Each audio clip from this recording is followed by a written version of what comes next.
Hey everyone, and welcome back to another video.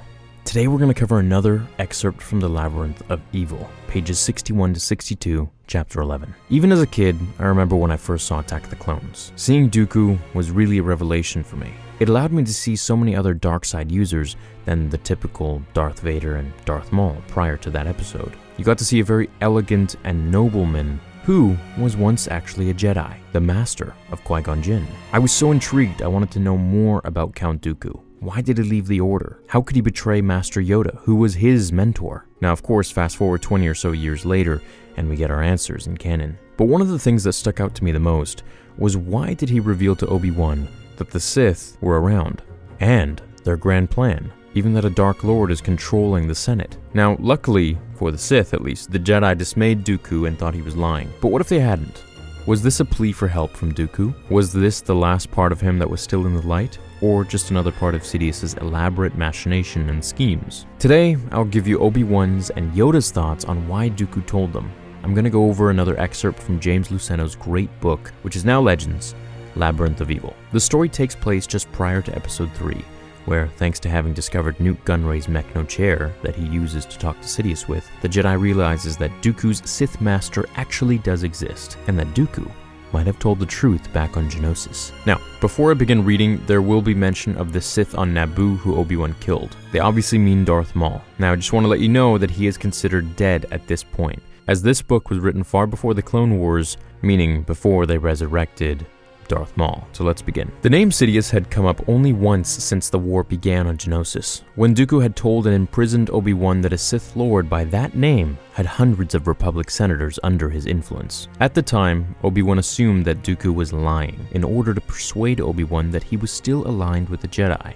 although attempting to thwart the powers of the dark side by his own methods. And yet, even after Dooku had revealed himself to be Sith trained, Yoda and others on the council continued to believe that he had been lying about Sidious. Two council members were convinced that Dooku was the Dark Lord, having somehow tutored himself by Sith holocron, perhaps, in the use of dark side powers. Now that Sidious appeared to be real, Obi-Wan didn't know what to think. A hunt for Dooku's Sith allies had been going on almost since the start of the war. Dooku was known to have trained Jedi in the dark arts, Jedi Knights who had lost faith in the ideals of the Republic, Padawans fascinated by the power of the dark side, misinformed novices such as Asajj Ventress who had been mentored by a Jedi. But the question remained, who, if anyone, had been Dooku's teacher? 13 years earlier, when Obi-Wan had fought and killed a Sith on Naboo, had he killed a master or an apprentice? The question was rooted in the belief that the Sith, having essentially defeated themselves a millennium earlier, had learned that an army of Sith could never stand, and that there should be only two at any given time, lest a pair of apprentices conspire to combine their strengths to eliminate a master. More a doctrine than a rule, but a doctrine that had managed to keep the Sith Order alive, if well concealed, for going on 1,000 years. But the horned and tattooed Sith whom Obi-Wan killed could not have trained Dooku, because Dooku had still been a member of the Jedi Order then. As clouded as the dark side made some things, there was simply no way Dooku had been living a double life within the walls of the temple itself. Master Yoda, Obi-Wan said, is it possible that Dooku wasn't lying about the Senate being under control of Sidious? Yoda gave his head a quick shake while they walked. Looked hard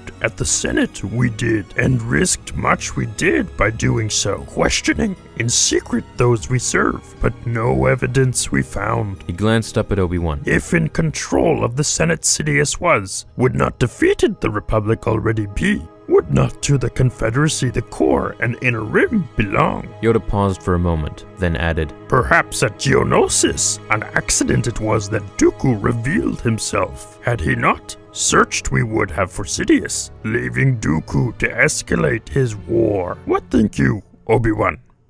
Obi-Wan folded his arms. I've thought long and hard about that day, Master, and I believe Dooku couldn't help revealing himself, even though he may have regretted it. When he was fleeing for his ship, it was almost as if he allowed himself to be seen, almost as if he was attempting to draw us into an engagement. My first thought was that he was trying to ensure the safe escape of Gunray and the other Separatist leaders, but my instincts tell me that he wanted desperately to demonstrate how powerful he had become. I think he was genuinely surprised to see you turn up, but instead of killing Anakin or me, he deliberately left us alive to send a message to the Jedi. Right you are, Obi-Wan. Pride undid him, forced him, it did, to show us his true face. Could he have been trained by this Sidious? Stands to reason, it does. Accepted by Sidious, he was, following the death of the one you killed. So do you guys agree with Yoda that Dooku revealed the truth by accident, or was it pride? What about my earlier assertions,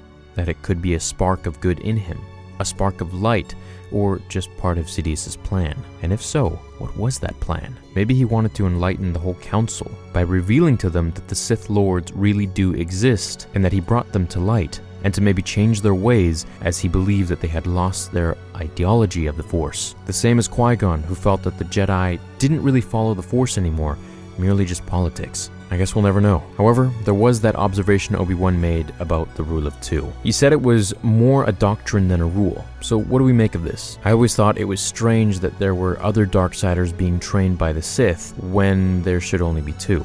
But if it's a principle that can be bent, then that explains why dark acolytes like Asajj Ventress, or later in the new canon the Inquisitorius, are allowed to exist, such as when Maul was being trained by Palpatine and Plagueis was still alive. So how is all of this different really than allowing multiple apprentices? Are some just merely tools and assassins? But if they're trained in the ways of the Sith, then doesn't that really bend or break the rule?